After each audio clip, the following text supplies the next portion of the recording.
శుభోదయం మిత్రులారా, వార్తా కథనాలపై విశ్లేషణ కార్యక్రమం టీజీటీవీ మార్నింగ్ న్యూస్ కు స్వాగతం. నేను మీ జర్నలిస్ట్ సత్య. ముందుగా రాష్ట్రంలో జరుగుతున్న రాజకీయ పరిణామాలను కనుక పరిశీలించినట్లయితే మన ముఖ్యమంత్రి పరిస్థితి ఏ విధంగా ఉన్నది అంటే, అధికారంలోకి రావడానికి అడ్డగోలు హామీలు ఇచ్చి పాలన చేతగాక సంసారాన్ని నడపలేక ఏదైతే ఆ ఇంటి పెద్ద ఏ విధంగా అయితే చేతులు ఎత్తేస్తాడో మరి ఇక్కడ అంతకంటే అధ్వాన రీతిలో మాట్లాడుతూ ఉన్నాడు రేవంత్ రెడ్డి. ఏమన్నంటే 18,500 కోట్లు వస్తున్నాయి, మరి ఇక్కడ మీరు ఎవరికి ఇవ్వంటే వాళ్ళకి ఇస్తా, మీ చేతిలో పెడతా, మీరు ఉన్నది వంచునని పప్పు బెల్లాలు పుట్టాలు వంచుకున్నట్టు రియల్ ఎస్టేట్ వ్యాపారం చేసినట్టు అనుకున్నాడు. ఇవాళ ఒక ప్రభుత్వాన్ని నడపడం అంటే ఒక రాష్ట్రానికి ముఖ్యమంత్రిగా ఉండి ఆ రాష్ట్ర ప్రజలందరినీ ఆ రాష్ట్రాన్ని సుభిక్షంగా ఉంచడం అని అంటే మరి ఇక్కడ వచ్చే ఆదాయాన్ని వ్యయాన్ని మరి ఇక్కడ డబ్బులతోటి లెక్కిస్తూ ఆదాయం పెంచుకునే మార్గాలు తెలియక మరి ఇక్కడ సంపదను సృష్టించలేక చతికిల పడ్డాడు. ఎవరైనా ఒక వ్యక్తి ఒక సంసారాన్ని నడిపే వ్యక్తి మరి ఇక్కడ పెళ్లి చేసుకున్న తర్వాత మరి ఇక్కడ ఆ భార్యకు ఆ బాగోగులు చూసుకోవడం కానీ, ఆ తల్లిదండ్రుల బాగోగులు చూసుకోవడం కానీ, తాను ఉంటున్న ఇంటికి అద్దె కట్టడమో లేదంటే తాను కొన్న ఏదైతే ఆస్తికి మరి ఇక్కడ ఈఎంఐలు కట్టడమో, తన రవాణా ఛార్జీలు పెట్టుకోవడమో, అదేవిధంగా తన కారో లేకపోతే బైకో కొనుక్కుంటే దానికి మరి అదే విధంగా ఈఎంఐలు కట్టడము చేస్తూ మరి అక్కడ పూర్తి స్థాయిలో నాకు వచ్చే జీతం 18,500.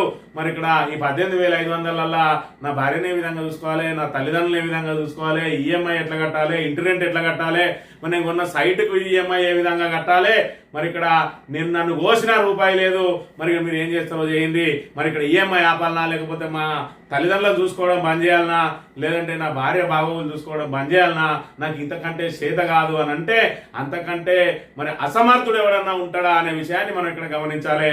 మరి ఇక్కడ చూసుకున్నట్టయితే మన అంతకంటే అసమర్థాన్ని మనం ఇలా ముఖ్యమంత్రిగా తెచ్చిపెట్టుకుందాం. మరి ఆయన చేసే అసమర్థ పనులు, ఆయన మా పాలన ఏ విధంగా ఉన్నదో ఒకసారి గమనించినట్టయితే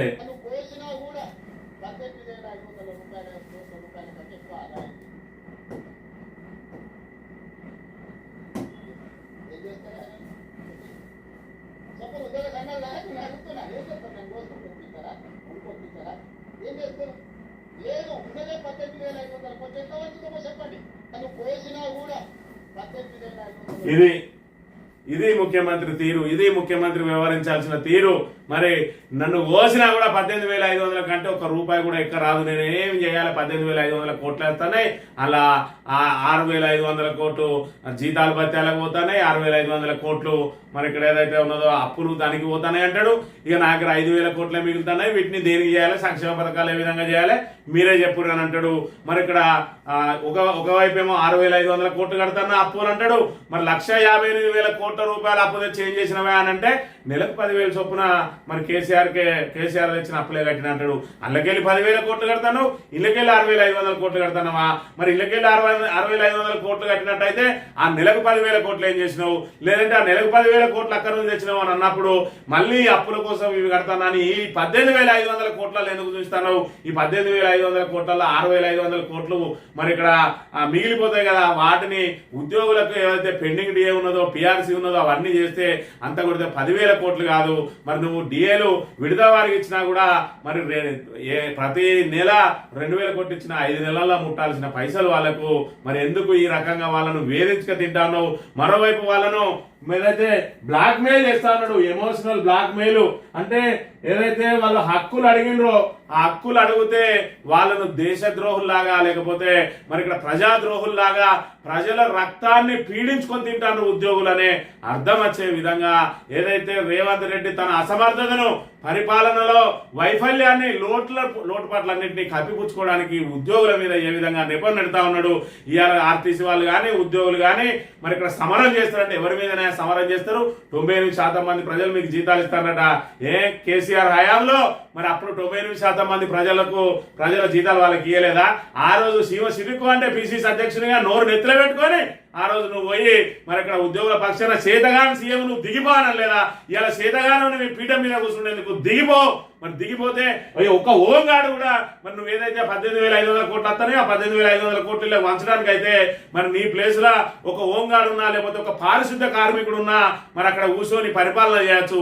ముఖ్యమంత్రి అంటేనే మరి ఇక్కడ నీకు సంపదను ఏ విధంగా సృష్టించుకోవాలి, వచ్చే పైసలను ఏ విధంగా మరి ఖర్చు చేయాలి, సంక్షేమాన్ని అభివృద్ధిని మరి రెండు పట్టాల్లాగా ఏ విధంగా ముందుకు తీసుకుపోవాలి, దానికోసం ఏం కార్యాచరణ చేపట్టాలి, అక్కడి నుంచి వీళ్ళకు నిరుద్యోగాన్ని ఏ విధంగా అరికట్టాలి, రైతులను ఏ విధంగా ఆదుకోవాలంటే ఆ సోయి లేదు. 10,000 ఇస్తా అంటే నేను 15,000 ఇస్తా, 2,000 పెన్షన్ ఇస్తా అంటే నేను 4,000 పెన్షన్ ఇస్తా. మరి ఇక్కడ ఏదైతే ఆ కౌలు రైతులకు కూడా ఇస్తా, ఇంకా గప్పాలు కొట్టి కౌలు రైతులకు ఇస్తా, రైతు కూలీలకు ఇస్తా. ఇందిరమ్మ ఇల్లు మీరు 350 గజాలు కంటే ఎక్కువ కట్టుకొని ఎంత పెద్ద కట్టుకున్నా ఇస్తా అన్నాడు. ఇవాళ 600 చదరపు అడుగులు దాటిందనుకో మరి ఇక్కడ మేము ఇయ్యమని చెప్తా ఉన్నాడు. ఈ రకంగా పొద్దున మాట్లాడిన దానికి సాయంత్రానికి తేడా వస్తుంది. అది ఇన్ని రోజులు చూసుకుంటే, ఇప్పుడు చూసుకుంటే ఒకటే ప్రసంగంలో ఓసారి 10,000 కోట్ల అప్పు కడతానా అంటాడు, ఓసారి 6,000 కోట్ల అప్పు కడతానా అంటాడు. ఆయన మాటలకు పొంతన లేదు. 18,500 కోట్ల వస్తాను ఏం చేయరు చెప్పని మొన్న ఆర్టీసీ కార్మికులు అన్నాడు, నిన్న ఉద్యోగులు అన్నాడు. రేపు ఏదైతే మనకు పెన్షన్లు ఇస్తా ఉన్నారో, ఏదైతే మనకు రైతు భరోసాను మొన్నటికి మొన్న మరొకటి ఎగ్గొట్టిండు, 31 తారీఖు ఎత్తాను, ఇప్పటి వరకు వేయలేదు. మార్చి 31 పోయి ఇవాళ మే 6వ తేదీ వచ్చింది. ఇప్పటి వరకు అయితే మరి అక్కడ రైతు భరోసా అందరికీ ముట్టలేదు. రానంటాడు 18,500 కోట్లు వస్తే ఈ జీతాలకే పోతానే, అప్పులకే పోతానే, మీ రైతు భరోసా ఎక్కడ తెచ్చిపెట్టాలి, మీ కళ్యాణ లక్ష్మి అయినా ఇవ్వాలి. మీరే చెప్పుర్రి, ఉద్యోగుల జీతాలు ఆపుదామా, లేదంటే మరి ఇక్కడ కావాల్సిన వాళ్ళు ఇంకా ఏమేమి ఆపుదాం, వాళ్ళ జీతభత్యాలు ఆపుదామా, పెన్షన్లు ఆపుదామా, వాళ్ళను దోసుకొని మనం అప్పనంగా తిందామా అని చెప్పి రేపు వాళ్ళను కూడా ఎత్తేయడా. ఇలాంటి ముఖ్యమంత్రిని మనం తెచ్చుకున్నది పెట్టుకున్నది అనే విషయాన్ని మనం ఒకసారి గమనించాలి. మరి మీరందరూ ప్రభుత్వంలో భాగస్వాములు, ప్రజలకు జవాబుదారీగా ఉండాల్సిన వాళ్ళు, ప్రజలకు కష్టాలు ఉన్నప్పుడు ప్రజలను ఆదుకోవాల్సిన వాళ్ళు, ప్రభుత్వ ఆర్థిక ఇబ్బందులు ఉన్నప్పుడు సహకరించాల్సిన ఉద్యోగ సంఘాల నాయకులు ఈ రోజు సమరం ప్రకటిస్తారు. ఎవరి మీద సమరం చేస్తారు? ఎవరిని మీరు ఈరోజు ఎవరిని నిందించదలుచుకున్నారు, ఎవరిని కొట్టదలుచుకున్నారు, ఎవరి మీద మీరు యుద్ధం ప్రకటిస్తున్నారని నేను సంఘాల నాయకులను అడగదలుచుకున్నాను. మీకు బాధ్యత లేదా? 35 సంవత్సరాలు ప్రజలకు మన జీత భత్యాలు ఇచ్చి రిటైర్ అయిపోయిన తర్వాత మనకు పెన్షన్ కూడా ఇచ్చి మన కుటుంబాలను అనుకుంటున్న 98% ప్రజల యొక్క పెన్షన్లు కానీ, రైతు రుణమాఫీ కానీ, రైతు భరోసా కానీ, ఉచిత కరెంటు కానీ, షాదీ ముబారక్ కానీ, కళ్యాణ లక్ష్మి కానీ, ఆర్టీసీలో ఆడబిడ్డలకు ఉచిత ప్రయాణం కానీ, ఇవన్నీ చేయాల్సిన బాధ్యత ప్రభుత్వ ఉద్యోగ సంఘాల నాయకుల మీద లేదా? ఇది ఈయన హామీలు ఇచ్చుకుంటూ పోతాడు. ఉచిత బస్సు అని, లేదంటే రైతు భరోసా అని, 10,000 15,000 చెప్తా అని, అదంతా ఉద్యోగుల మీద బాధ్యత. ఎవరిని అడిగి రాసుకున్నావు మేనిఫెస్టో? ఉద్యోగులందరినీ కూర్చుని పెట్టుకొని మీ జీతభత్యాలుగా పెరిగాయి, మీకు నేను ఏమి ఇయ్యా, మీ పైసలన్నీ తీసుకుపోయి అప్పనంగా మరి ఇక్కడ ఏదైతే ఆ ఉచిత హామీలకు ఉచితంగా పప్పు బెల్లం లెక్క పంచిపెడతానికి లేపినవా? ఓట్ల కోసం జనాలను మోసం చేసి ఇలా ఏదైతే ఉద్యోగులకు మరి వాళ్ళకి రావాల్సిన పెండింగ్ బకాయిలు చెల్లించలేక మరి చేతులు ఎత్తేసిన అసమర్థ ముఖ్యమంత్రి, ఇంతకంటే అసమర్థ ముఖ్యమంత్రి భారతదేశంలోనే ఎక్కడా లేడు అని చెప్పి ఆయన మాటల ద్వారా తెల్లమైంది. అప్పులు ఉడతలేవు అంటాడు, మనల్ని ఎవ్వరు నమ్ముతలేడు అంటాడు, అపాయింట్మెంట్ కూడా ఇస్తలేడంటాడు. నీకు అపాయింట్మెంట్ ఎవరు ఇస్తలేరు, పోగానే మోడీ ఇస్తాడు. మరి ఇక్కడ నీకు రాహుల్ గాంధీ మాత్రమే అపాయింట్మెంట్ ఇస్తలేడు. ఎందుకంటే నీలాంటి వ్యక్తిని తీసుకొచ్చి ఇవాళ ముఖ్యమంత్రిగా కూర్చుండబెట్టి కాంగ్రెస్ ప్రతిష్టను పూర్తిగా దిగజార్చి ఇంకా 50 ఏళ్ళైనా కూడా తెలంగాణలో కాంగ్రెస్ లో ఆ అధికారంలోకి రాదు. నువ్వు చేసిన కార్యక్రమాల ద్వారా, నువ్వు మాట్లాడే మాటల ద్వారా ముఖ్యమంత్రి ఉందాతనం ఏ విధంగా ఉన్నది, ఏదైతే మరి ఇక్కడ గుమ్మనంగా సాగించాల్సిన సంసారాన్ని మరి ఇక్కడ బట్టబయలు చేసి మరి ఇక్కడికి పెట్టుబడులు రాకుండా, మరి ఏ వాణిజ్య వ్యాపార వ్యక్తులు రాకుండా, అదే విధంగా మనకి ఎవరు కూడా అప్పులు ఇవ్వకుండా తయారు చేసింది రేవంత్ రెడ్డి. ఇలా పరిపాలన చేతగానోని తీసుకొచ్చి ఇక్కడ కూర్చొని పెట్టుకుంటే ఏ విధంగా జరుగుతుందో మనకి ఇక్కడ తెలుస్తుంది. అవే కాకుండా ఒకవైపు మరి ఇక్కడ చూసుకున్నట్టయితే పరిపాలన చేత కాదు, మరోవైపు ఏదైతే బృహత్తరమైన ప్రాజెక్టు కాళేశ్వరం ప్రాజెక్టును కేవలం కేసీఆర్ కు పేరు వచ్చింది కాబట్టి ఆ కేసీఆర్ మీద బురద జల్లాలి, బీఆర్ఎస్ మీద బురద జల్లాలని కేంద్ర రాష్ట్ర ప్రభుత్వాలు రెండూ కూడా మరి ఇక్కడ కుమ్మక్కై ఎన్డీఎస్ఏ అనే ఒకటి తప్పుడు రిపేటు, అది అక్కడకు రాని చెత్త కాగితాన్ని తీసుకొచ్చి ఇక్కడ పెట్టి 16 నెలల నుంచి మరి అక్కడ గోదావరిని ఎండబెడుతున్న దరిద్రపు గవర్నమెంట్లు ఈ రెండు అనే విషయాన్ని మనం ఇక్కడ గమనించాలి. నిన్నటి రోజున మంతని నియోజకవర్గం కాళేశ్వరం మరి ఇక్కడ దేవస్థాన పరిధిలో గంగా నది ఒడ్డున, గోదావరి ఒడ్డున మరి ఇక్కడ నిన్నటి రోజున ఏదైతే మన కాళేశ్వరం ప్రాజెక్టుపై కాంగ్రెస్ కుట్రలు వాస్తవాలు అనే విషయం మీద చర్చా కార్యక్రమం పెట్టిండు. సాగునీటి రంగం ఏదైతే ఆ నీటి రంగ నిపుణుడు ప్రముఖ మేధావి ఈ ప్రకాష్ గారు, అదేవిధంగా మండలిలో మరి ఇక్కడ బీఆర్ఎస్ ఫ్లోర్ లీడర్ అయినటువంటి మధుసూదనాచారి,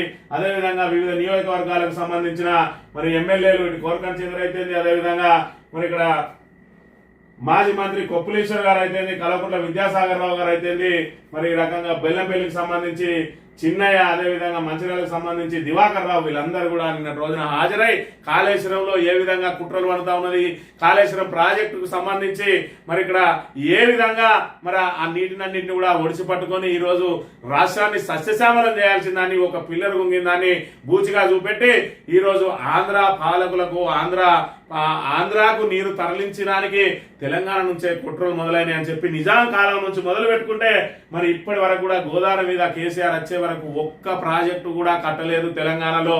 ఎందుకు అనంటే మన వరద నీళ్లు, మన చెరువులు దగ్గర నీళ్లు అన్ని కూడా కిందికి పోయి వాళ్లకు పంటలకు నీరు రావడం కోసం అని చెప్పి మరి ఆంధ్ర పాలకులు మన మీద కుట్రలు పన్ని మన గోదావరి బేసిన్ మీద ఒక్క ప్రాజెక్టు కూడా కట్టకుండా 50 ఏళ్ల కాలంలో ఒక ప్రాజెక్టు కూడా కట్టలేదు.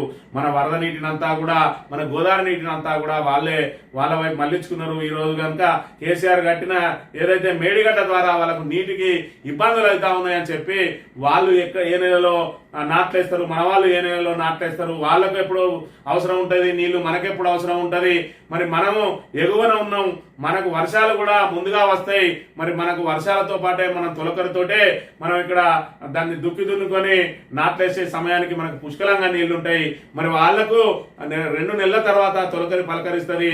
మరి దాని ద్వారా మన నీళ్లు కనుక ఇక్కడ గోదావరిలో ఆగినట్టయితే వాళ్ళకు మొత్తానికే భూమి అడవకుంటుంటుంది. కాబట్టి గోదావరి ప్రాజెక్టుల మీద వాళ్ళు ఏదైతే కుట్రలు వండినరో ఇవాళ రేవంత్ రెడ్డి ద్వారా ఉన్న గోదావరిలో ఉన్నటువంటి ఈ ప్రాజెక్టులన్నింటినీ కూడా మరి అక్కడి నుంచి నిరుపయోగం చేసి గేట్లన్నీ తెరిపించి చంద్రబాబు ఆడుతున్న డ్రామా, చంద్రబాబు కీలు బొమ్మగా మారిండు అని చెప్పడమే కాకుండా అసలు కాళేశ్వరం ప్రాజెక్టు అది ఏదైతే సహజంగా అది కుంగిన పిల్లర్ కాదు, దాని వెనుక పెద్ద కుట్ర దాగి ఉన్నదని చెప్పి నిన్న రోజున వి ప్రకాష్ గారు చెప్పడం జరిగింది. నిర్లక్ష్యం చేస్తే జలసాధన ఉద్యమే, పాలన చేతగాక బరాజ్పై కాంగ్రెస్ కుట్రలు, ప్రపంచంలోనే అద్భుత ప్రాజెక్టు కాళేశ్వరం. మండలిలో ప్రతిపక్ష నేత సిరికొండ మధుసూదనాచారి కాళేశ్వరం ప్రాజెక్టుపై కాంగ్రెస్ కుట్రలు, వాస్తవాలపై చర్చా వేదిక అని చెప్పి పాలన చేతగాక అసమర్థత కప్పిపుచ్చుకునేందుకు రేవంత్ సర్కార్ అనేక కుట్రలు చేస్తూ సాగునీటి ప్రాజెక్టులు నిర్వీర్యం చేస్తూ రాష్ట్రాన్ని అభివృద్ధి చేయకుండా ఆగం చేస్తున్నారని, ఈ నిర్లక్ష్యం ఇలాగే కొనసాగితే మున్ముందు జలసాధన ఉద్యమం తప్పదని మండలిలో ప్రతిపక్ష నేత సిరికొండ మధుసూదనాచారి స్పష్టం చేశారు.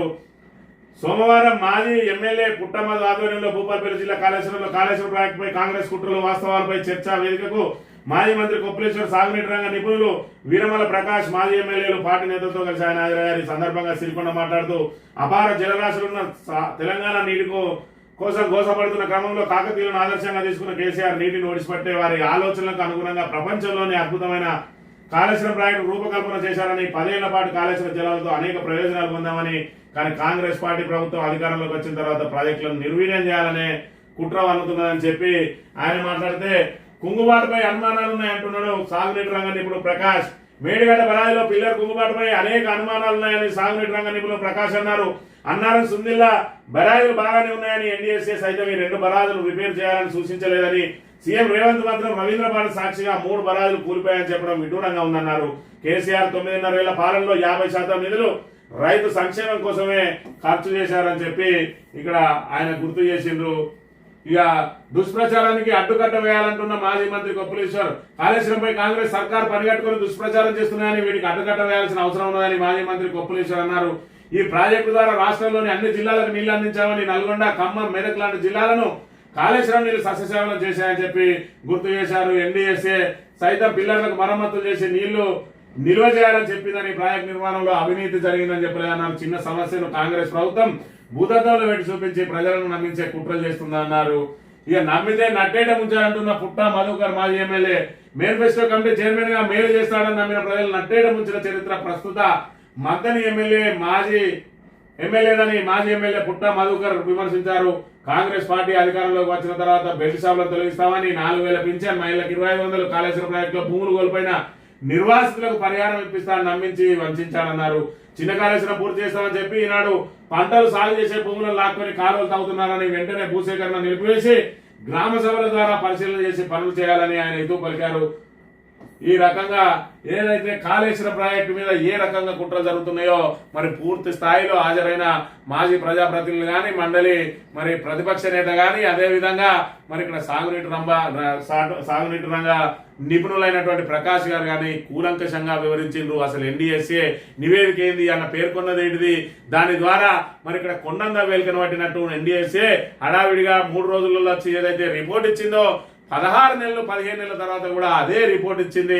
దాన్ని నిపుణుల ద్వారా మళ్ళీ ఒకసారి పరిశీలన చేయించిందంటారు. 16 నెలల నుంచి మరి కేంద్ర ప్రభుత్వ సంస్థ అయినటువంటి ఎన్డీఎస్ఏకు నిపుణులే దొరకలేదు. అవసరమైతే విదేశాల నుంచి రప్పించైనా కూడా ఎందుకు ఈ 16 నెలల కాలంలో మరి ఎందుకు చేయలేదు ఆ పరీక్షలు అని అంటే మరి దీనిలో పూర్తిగా ప్రాజెక్టును నిర్వీర్యం చేయడమే ఇటు కేంద్ర రాష్ట్ర ప్రభుత్వాలు మరి కుట్రవనుతా ఉన్నాయి. మరి ఇక్కడ ఏదైతే గోదావరి ఆయకట్టును నమ్ముకొని ఉన్న రైతులందరూ కూడా మరో 3 ఏళ్ల పాటు వాటి మీద ఆశలు వదులుకోవాలని ఎట్టి పరిస్థితుల్లో రేవంత్ రెడ్డి ప్రభుత్వం దాన్ని పునరుద్ధరించి ఆ కాళేశ్వరం జలాలను ప్రజలకు ఉపయోగపడేలా ఎట్టి పరిస్థితుల్లో అవి పనిచేయని గోదావరి ప్రాజెక్టులను నిర్వీర్యం చేయడమే వాళ్ళ లక్ష్యం అని చెప్పి కూడా వివరించిండ్రు. చంద్రబాబు కనుసన్నలలో పరిపాలన నడిపిస్తా ఉన్నాడు రేవంత్ రెడ్డి.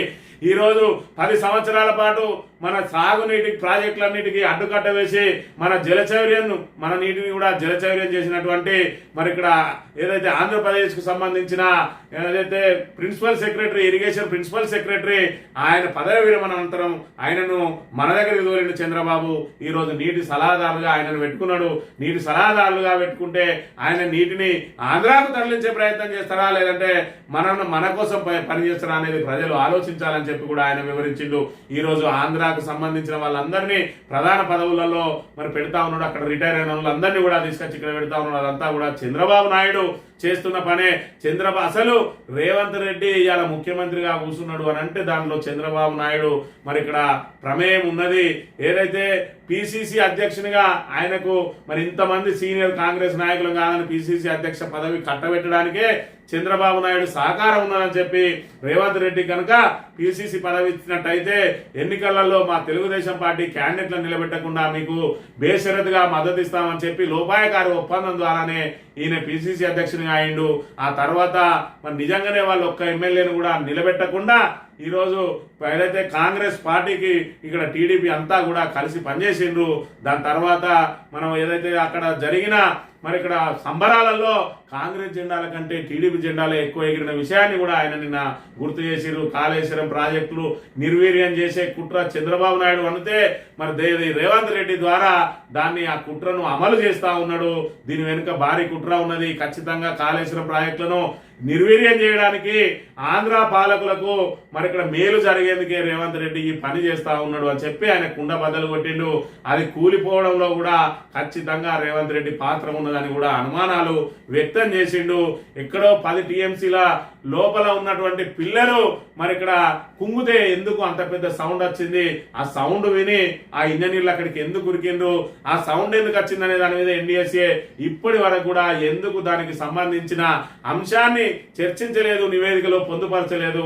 దీని వెనుక కుట్ర ఉన్నది, అది ఖచ్చితంగా బాంబు పెట్టి పేల్చేసిరే అని చెప్పి ఆయన నిన్నటి రోజున అనుమానాలు వ్యక్తం చేసిన అంశాన్ని మనం ఇక్కడ గమనించవచ్చు. ఎన్నికల ముందు కావాలని అది చేసి మరి బీఆర్ఎస్ మీద బురదల్లి మరి ఏదైతే లబ్ధి పొందిందో ఇప్పటికి కూడా ఆ కాళేశ్వరం మీద ఇంకా నోరు వారేసుకుంటూ సుందిల్లా అదేవిధంగా అన్నారం లాంటివి మరి ఇక్కడ సీపేజ్ ఏర్పడ్డది. ఏదైతే అన్నారానికి సుందిల్లలో ఆ సీపేజ్లు కూడా లేవు. మరి ఆ సీపేజే మరి నీకు ప్రాబ్లం అయితే నాగార్జున సాగరు అందులోకి వెళ్ళి మరి ఇక్కడ 2 ఇంచ్ పైపు అంతా ఆ దార ఎప్పుడు వెళ్తూనే ఉంటది. సీపేజ్లు 50 ఏళ్ల నుంచి సీపేజీలు ఉన్నాయి. దీనికి ఇప్పుడు ఏం కానప్పుడు దీనికి ఎందుకు అవుతుంది, ఈ ఎందుకు లేదు అని అంటే వాళ్ళకు ఈ ప్రాజెక్టులను నిర్వీర్యం చేయడమే లక్ష్యం. కాబట్టి ఈ రోజు చంద్రబాబు నాయుడు కుట్రలు ఇక్కడ అమలవుతున్నాయని చెప్పి కుండా బద్దలు కొట్టి చెప్పేసిండు నిన్నటి రోజున వి ప్రకాష్ గారు అనే విషయాన్ని మనం గమనించాలి.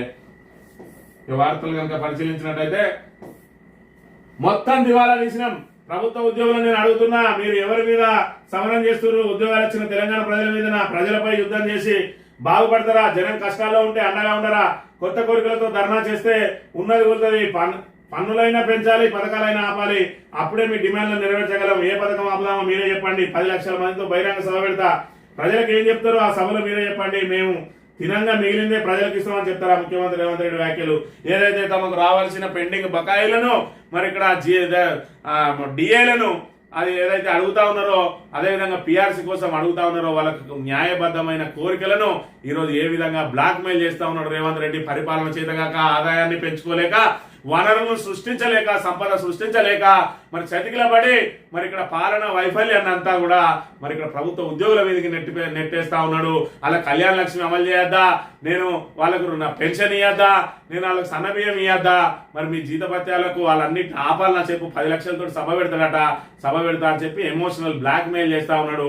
నువ్వు 10 లక్షలతో పెడతావా, 1 కోటి మందితో పెడతావా, నువ్వు నెత్తి మీద బండలెత్తుకొని తిరుగుతావా, లేకపోతే నీ అవయవాలు అమ్ముతావా, వాళ్ళకేం సంగతి?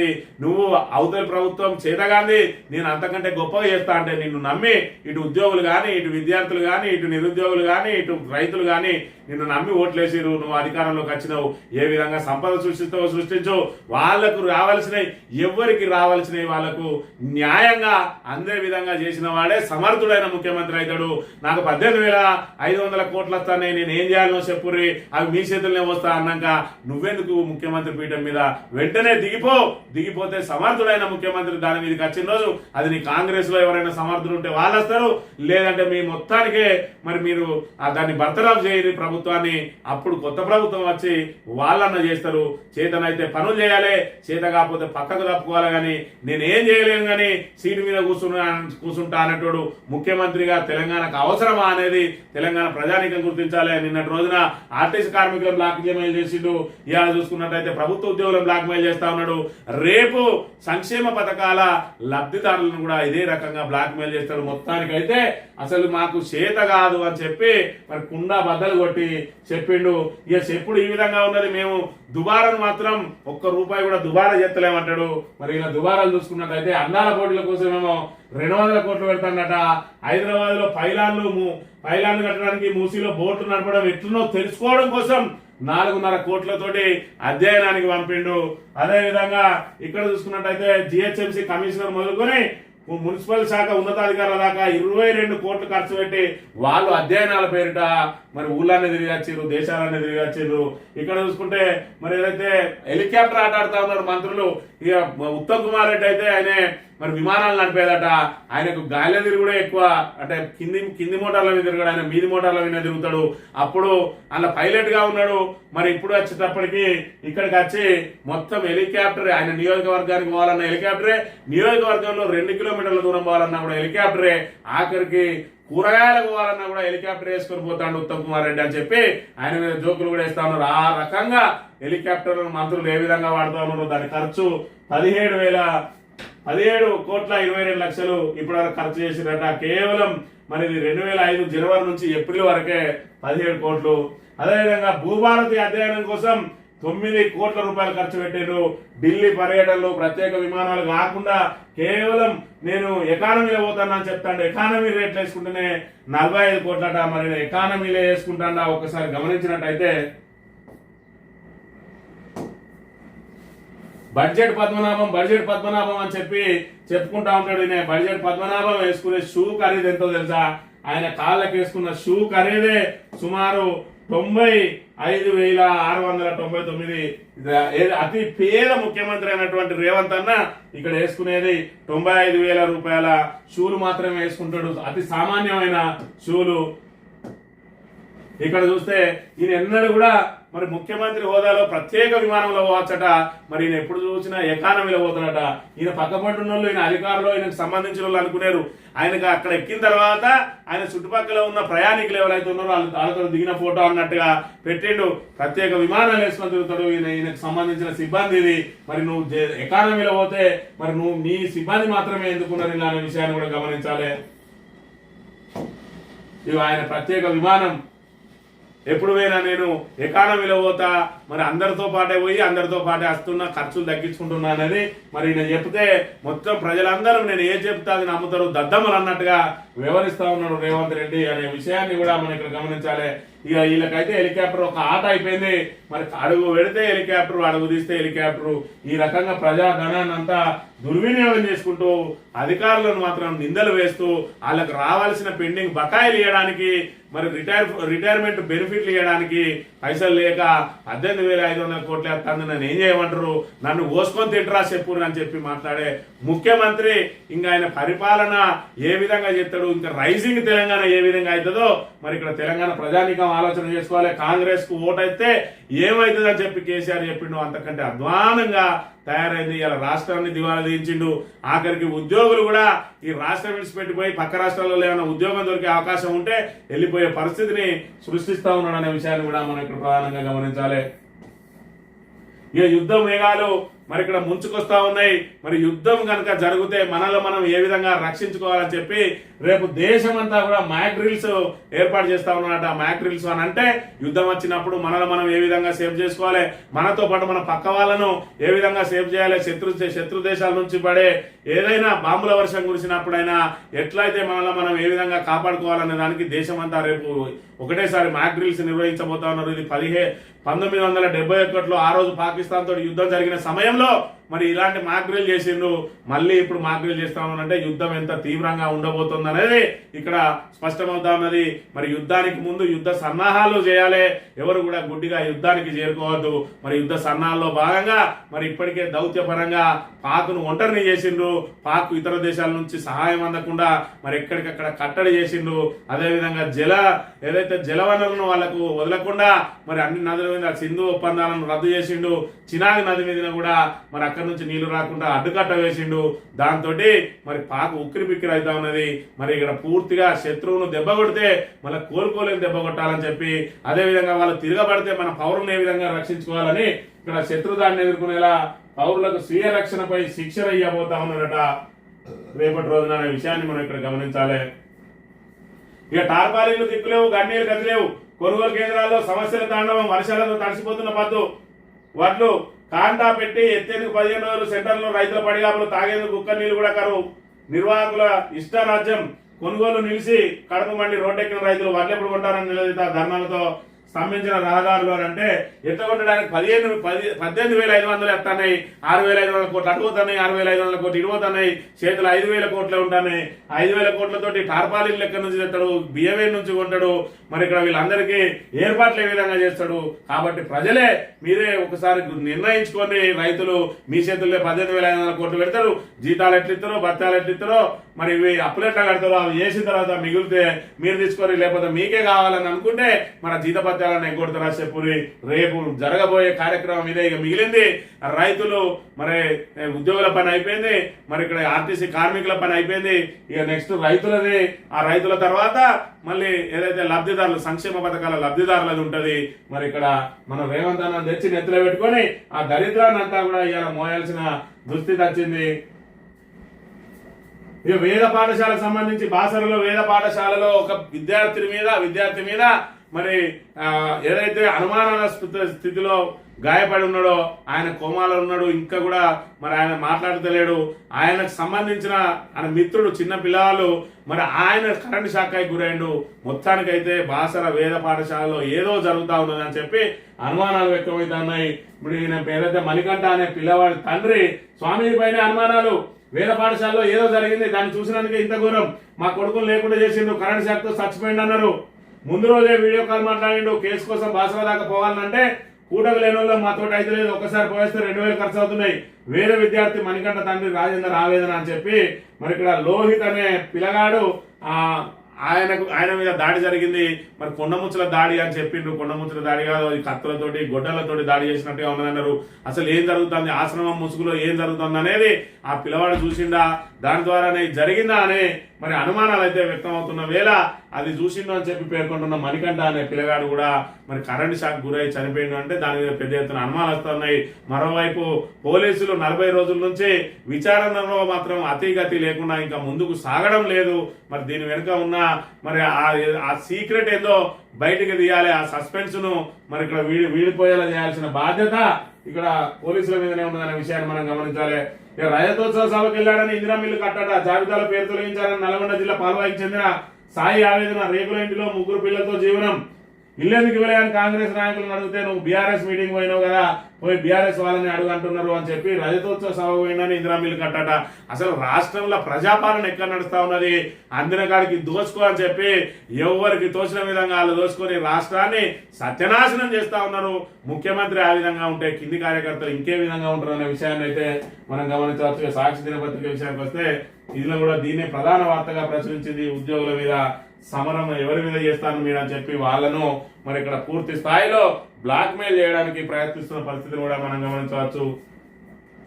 ఇక తెలంగాణ అభివృద్ధి కట్టుబడి ఉన్నమాట. 10.5 ఏళ్లలో జాతీయ రహదారులు రెట్టింపు చేశాం. ఇండోర్ హైదరాబాద్ కారిడార్ దాదాపు పూర్తయింది. రీజనల్ రింగ్ రోడ్ త్వరితగతిన పూర్తయ్యేలా చేస్తాం. ఇక్కడ తెలంగాణలో ఒక విచిత్రమైన పరిస్థితి ఉన్నది. కేంద్రంలో కాంగ్రెస్ బీజేపీ మధ్య మరి ఇక్కడ పచ్చగడ్డేస్తే బగ్గు అంటది. తెలంగాణ కష్టపడికి మాత్రం కాంగ్రెస్ బీజేపీ బాయి బాయి. ఎంత బాయి బాయి అని అంటే ఒకరితోటి ఒకరు ఏ విధంగా మిలాఖత్ అవుతా ఉన్నారో కూడా మనం ఇక్కడ చూడవచ్చు. మరి ఇక్కడ 2 వైరి వర్గాలకు సంబంధించిన పార్టీలు నిన్న అభివృద్ధి కార్యక్రమాలకు శంకుస్థాపన చేయబోతే ఇది ప్రభుత్వ వాహనం కాదు, ఏదైతే బీజేపీ ప్రచార రథం.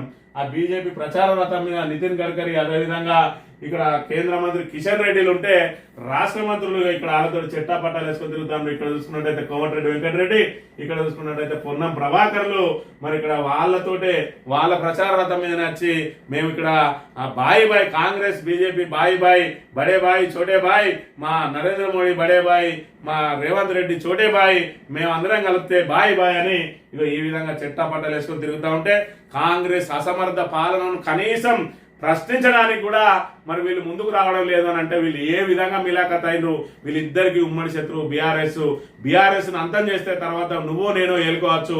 మన ఇద్దరం కలిసి మరి ఇక్కడ ఏదో ఒక్కరం కలిస్తే బీఆర్ఎస్ ను కొట్టలేం. కాబట్టి రాబోయే రోజులలో రాబోయే ఎన్నికలలో బీఆర్ఎస్ గెలుపును నువ్వు ఆపలేవు, నేను ఆపలేను. ఇట్లా విడివిడిగా ఉంటే మళ్ళీ బీఆర్ఎస్ అధికారంలోకి వస్తాయి. కాబట్టి నువ్వు నేను కలుద్దామని చెప్పి అక్రమ కలయిక ఏ విధంగా ఉన్నదనే విషయాన్ని ఇక తెలంగాణ ప్రజానీకం అంతా కూడా గమనించాలి.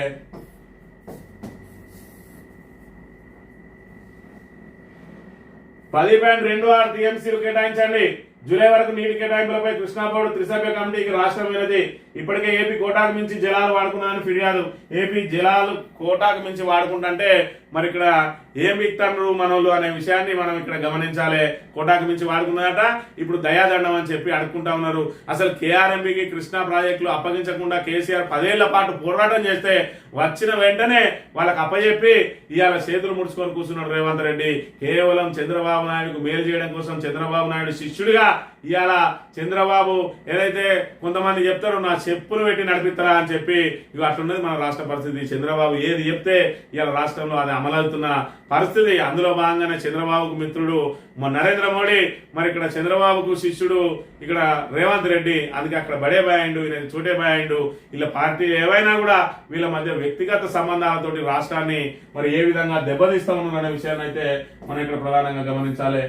ఆంధ్రజ్యోతి విషయానికి వస్తే నన్ను కోసినా ఉన్న ఆదాయానికి మించి ఉద్యోగులకు పైసా ఇవ్వలేను, నిన్ను కోసినా కూడా ఇయ్యలేను అని చెప్పి మరి ఇక్కడ ఎంత దరిద్రుడు కూడా అడగడు, చెప్పడు ఇటువంటి మాట. ఎంత దరిద్రుడు కూడా 10,000 జీతం ఉన్నోడు కూడా మరి ఇక్కడ ₹1,00,000 ఏదైతే అప్పు ఉన్నోడు వచ్చి అడిగితే నీకు ఖచ్చితంగా నేనేదో చిట్టేసో లేకపోతే ఇంకేదో వేసి నీకు కడతా అని చెప్పి మరి చెప్తాడు తప్ప తెలంగాణకు సంబంధించిన ఏ వ్యక్తి కూడా ఇలాగా అయితే మాట్లాడు.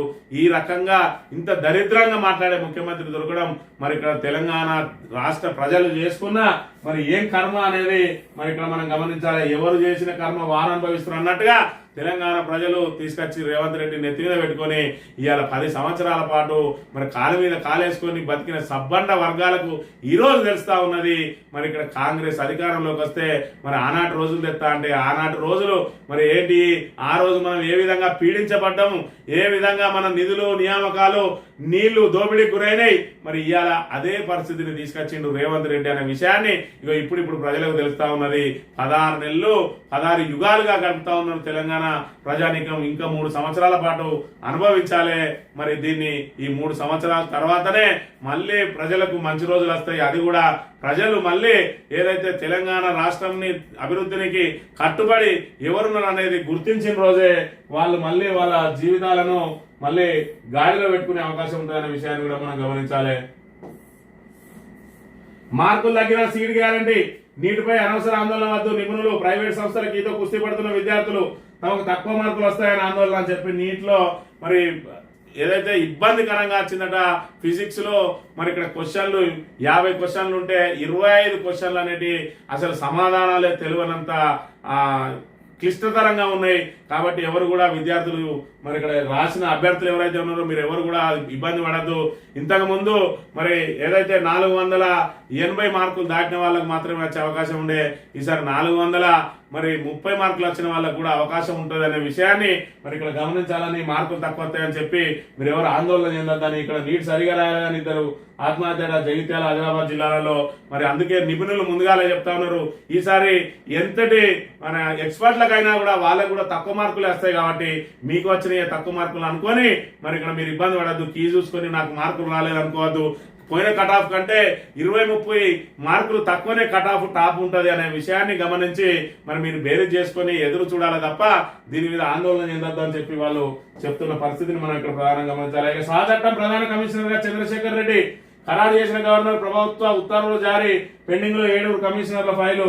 ఏదైతే ప్రధాన కమిషనర్ తో పాటు 7 కమిషనర్లు వేసిండో ఈ కమిషనర్లు మొత్తం రాజకీయాలకు సంబంధించిన ఏదైతే కాంగ్రెస్ నిరుద్యోగులను తీసుకుపోయి అలా పెట్టిండు. పదవులు లేని కాంగ్రెస్ వాళ్ళందరికీ ఏదో ఒక పదవి కట్టబెట్టడానికి ఇక్కడ మరి ఏదైతే పారదర్శకంగా ఉండాల్సిన సమాచార హక్కు చట్టం కమిషనర్లుగా నియమించబోతే మరి గవర్నర్ దగ్గరికి ఏదైతే ఫిర్యాదులు వచ్చినాయో వీళ్ళని ఆపేసిండు. మరి ఇక్కడ ఏదైతే న్యూట్రల్ వ్యక్తికి చంద్రశేఖర్ రెడ్డికి మాత్రం ఆయన ప్రధాన కమిషనర్ గా ఆమోద ముద్ర వేసిన అంశాన్ని చూడవచ్చు. ఈనాడు దినపత్రిక విషయానికి వస్తే యుద్ధ సన్నద్ధత పెంచుదాం, దాడులు ఎదుర్కోవడంపై అన్ని రాష్ట్రాల్లో రేపు మాక్ డ్రిల్, సురక్షితంగా ఉండటంలో ప్రజలకు శిక్షణ ఇవ్వండి అని చెప్పి అందరికి కూడా మాక్ డ్రిల్ నిర్వహించబోతా ఉన్నారు.